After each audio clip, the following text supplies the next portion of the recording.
Olá, galera! Tudo bem? Bom, hoje eu tô aqui pra gente dar continuidade à nossa aula de literatura.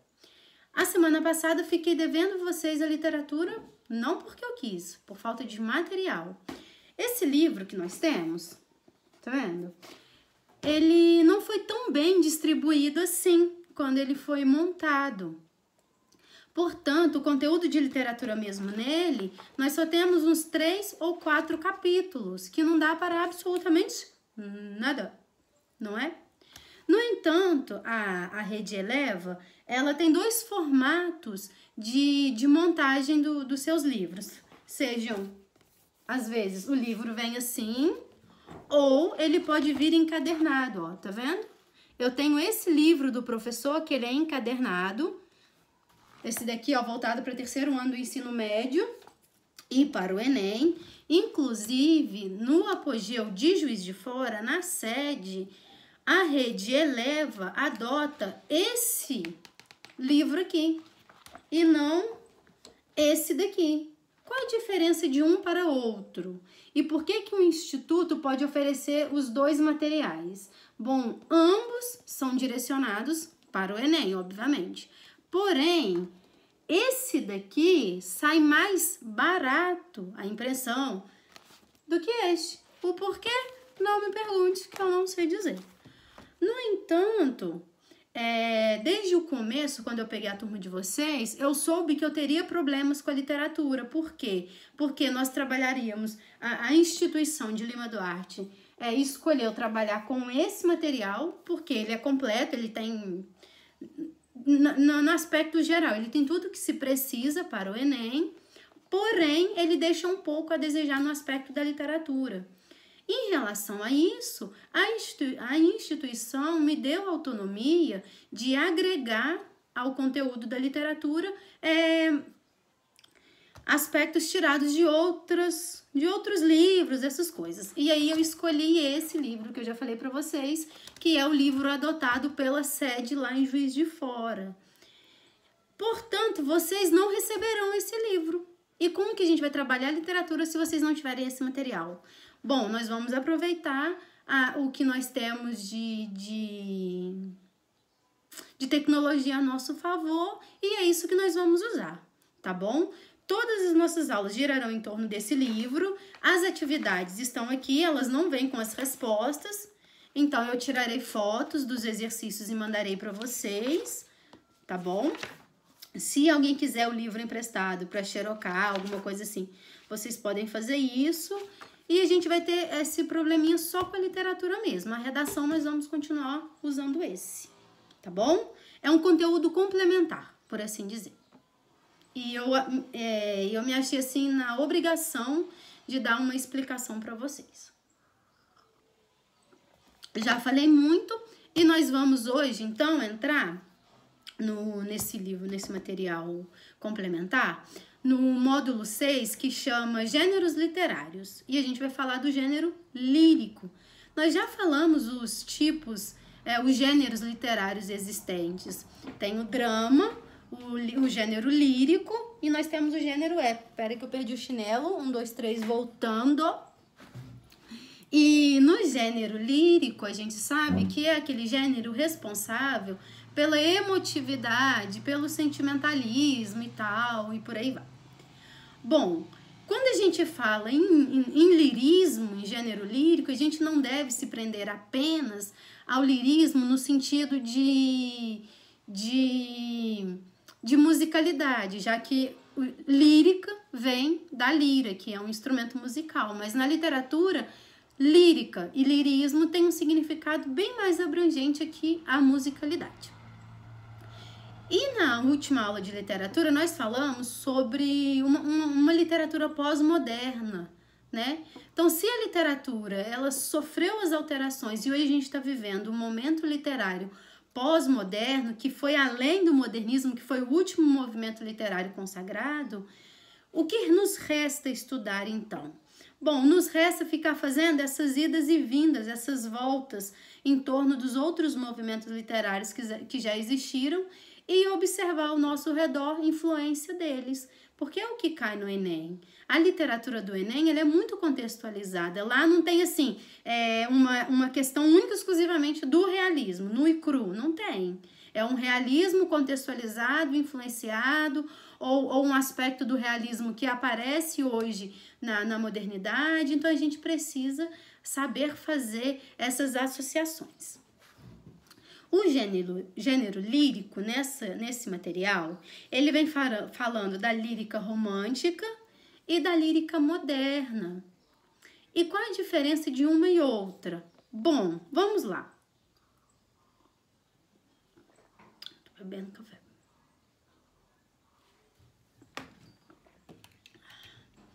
Para falarmos sobre uma lírica romântica, a gente precisa considerar o contexto do romantismo.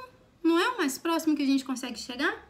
Quando a gente fala assim, fulano de tal é uma pessoa muito romântica, aí a gente parte do pressuposto de que é uma pessoa que tem os sentimentos mais aflorados, é uma pessoa mais sentimental, mais emotiva, mais sensível, né? Já que essa é uma característica de romantismo mesmo, de amor romântico, se a gente pegar o verbete no dicionário e buscar uma significação para isso.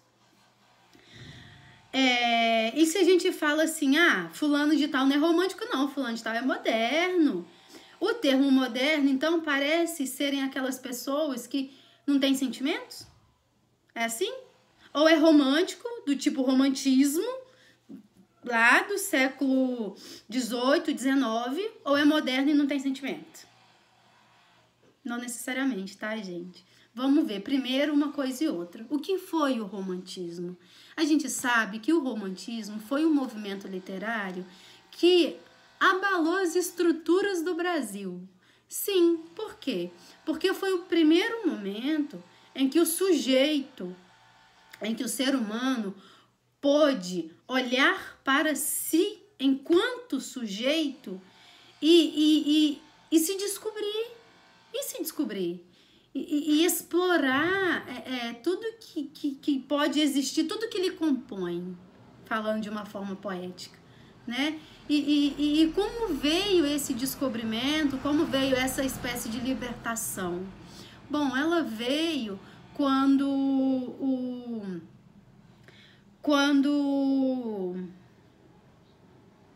esqueci a palavra, gente, peraí que eu tô cansada da cabeça. Como começou o romantismo no Brasil? Bom, o Brasil foi descoberto. Que lindo, o Brasil é lindo. Vieram os portugueses explorar e aí encontraram o Brasil. Vieram também fugir, porque, né, na época o regime de Napoleão Bonaparte não era lá grandes coisas. O que estava acontecendo no mundo no período romântico? Antes do romantismo se instalar aqui no Brasil. A gente está falando ali de um momento da história em que estava acontecendo a Revolução Francesa, a Revolução Industrial. Então, estavam havendo grandes mudanças, e essas grandes mudanças mexeu diretamente com aquilo que compõe um ser humano, as suas emoções, os seus afetos. E o romantismo, fazendo uma prévia, uma bem rapidinha do romantismo, ele foi dividido em 3 fases. Quais eram essas 3 fases? Nós temos ali a primeira fase do romantismo, que a gente chama de a fase indianista, né? Aquele momento em que os portugueses eles se apaixonam pelos índios, se apaixonam no sentido de ficar mesmo assim boquiabertos, né? Com o estilo de vida deles. Então, é o primeiro momento em que os índios entram na literatura como figuras de destaque. Os índios são a parte mais importante, sabe? Eles são heróis. Os índios são postos como heróis nesse primeiro momento do romantismo. E esse primeiro momento, ele faz aquela exaltação da natureza, todo sentimento que existe dentro de um ser humano era traduzido com aspectos, com os elementos da natureza, e eram até então sentimentos muito assim, era tudo misturado. Era uma explosão de sentimento, era uma espécie de uma mulher na TPM que sente tudo ao mesmo tempo. Primeira fase do romantismo. É isso. E como que a mulher descreve o que ela estava sentindo? Ela usava os elementos da natureza. Eram os recursos que ela tinha, tá bom? E aí, a segunda fase do romantismo, nós temos ali aquela fase da choradeira, do Luan Santana. Que se eu pudesse descrever essa frase, eu descrevi com aquela música assim... Te dei o sol, te dei o mar para ganhar seu coração. Você é raio de saudade, meteoro da paixão. Por que essa música antiga do Luan Santana? Porque é quando os portugueses apaixonam-se pelas índias e os índios apaixonam-se pelas portuguesas. E todo esse sentimentalismo, toda essa emotividade, todo esse sentimentalismo, assim, esse amor exagerado, ele gira em torno da idealização da mulher. A mulher, ela é perfeita, ela é maravilhosa, ela é uma criatura intocável. É um momento da literatura em que nós, mulheres, somos vistas como obras sagradas, divinas. Tão perfeitas, tão seletas, que não éramos dignas nem de ser tocadas, que é para não vituperar a perfeição feminina. Entende? Então é aquela fase ultra romântica, mega exagerada, extremamente apaixonada. Tanto que essa época ela fica conhecida como o mal do século. Por quê? Porque é quando o sujeito percebe que ele é apaixonado demais e é um amor que chega, platônico na maioria das vezes, que chega a se tornar algo assim insustentável. E essa insustentabilidade, ela tende a provocar um certo cansaço. Então, chega um momento em que eles pensam assim, bom, se eu não posso viver esse amor, eu não tenho vida mais. Nada importa. A morte é a salvação. Então, é conhecida como o mal do século porque foi nesse momento em que o índice de suicídio aumentou assim gradativamente no Brasil, paulatinamente, porque as pessoas morriam de amor. Literalmente morriam de amor. E a religiosidade também era muito presente ali e tal. E, inclusive, recortes como esse, só fazendo um paralelo rapidinho, porque não dá para desvincular uma coisa da outra, dá para ser utilizada na redação, sabia? Imagina que nós vamos falar, por exemplo, sobre o eixo temático da saúde, e aí o tema seja o índice de depressão em adolescentes. A gente pode falar que essa doença, a depressão e o suicídio, são patologias que já existem desde os tempos remotos, lá século XVIII, século XIX, quando as pessoas não tinham seus sentimentos correspondidos ou compreendidos, e assim elas viam na morte uma solução para resolver os seus problemas ou uma maneira de extinguir a dor de existir. É uma alusão histórica perfeita e super cabível. Inclusive, eu tive um aluno ano passado, no terceiro ano do ensino médio, que fez essa alusão histórica em uma das minhas redações e ele arrasou. Fantástico, garoto. Mas saindo da redação, voltando para a literatura, aí chega um momento na terceira fase do romantismo, que nós chamamos de fase condoreira. Por que condoreira? Porque aquela fase... Condoreira vem da ave condor, que é uma ave que ela é conhecida pelos seus voos muito altos. Elas voam muito altos e elas conseguem se sustentar muito tempo nas grandes alturas e elas ficam apaisando ali, né? E aí o romantismo, ele chega nesse momento. É quando os sujeitos mais espertos percebem assim, caramba, eu quero morrer de amor. Não, deve ter mais coisa na vida além do amor, né, gente? Oxi! Não é possível que a gente fica assim, apaixona e fica parado lá, vivendo essa paixão até não aguentar mais e parar de respirar. Não dá, não pode ser assim.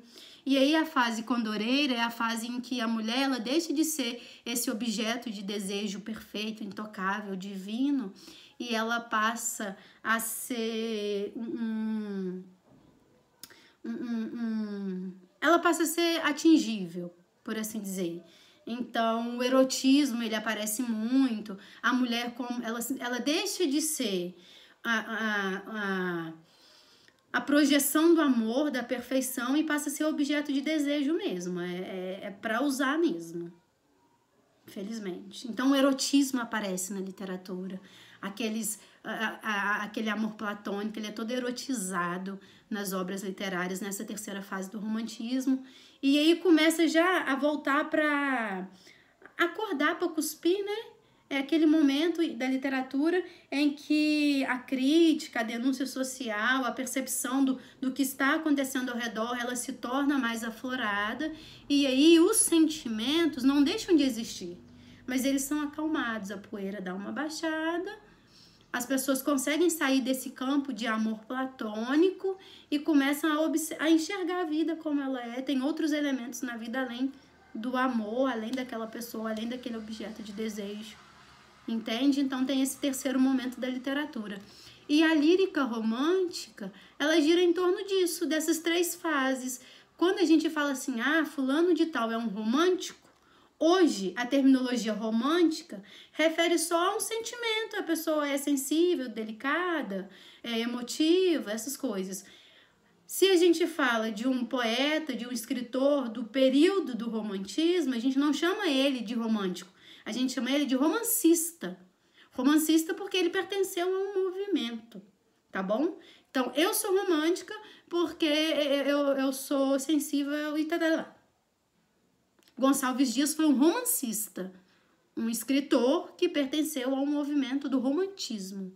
Então, tem essa diferença nessas duas palavras. Romântico e romancista são duas coisas completamente diferentes. E o conceito de romântico? Na lírica romântica, lá do romantismo século XVIII e século XIX, é diferente da lírica moderna. Quando a gente fala de uma lírica moderna, que é aquele espaço em que os sentimentos também são colocados em destaque, em que os sentimentos também aparecem, a gente fala de sentimentos mais maduros, de sentimentos menos exagerados, mais equilibrados. É essa palavra que eu queria usar. Não é que depois que acabou o romantismo, o ser humano deixou de sentir, de desejar, de idealizar, de ter amor platônico, de viver amor doentio. Não é isso, não é isso. O amor doentio diminuiu, mas ainda existe. O sentimento exagerado, exacerbado, criaturas ultra-românticas ainda existem. Uma escala menor.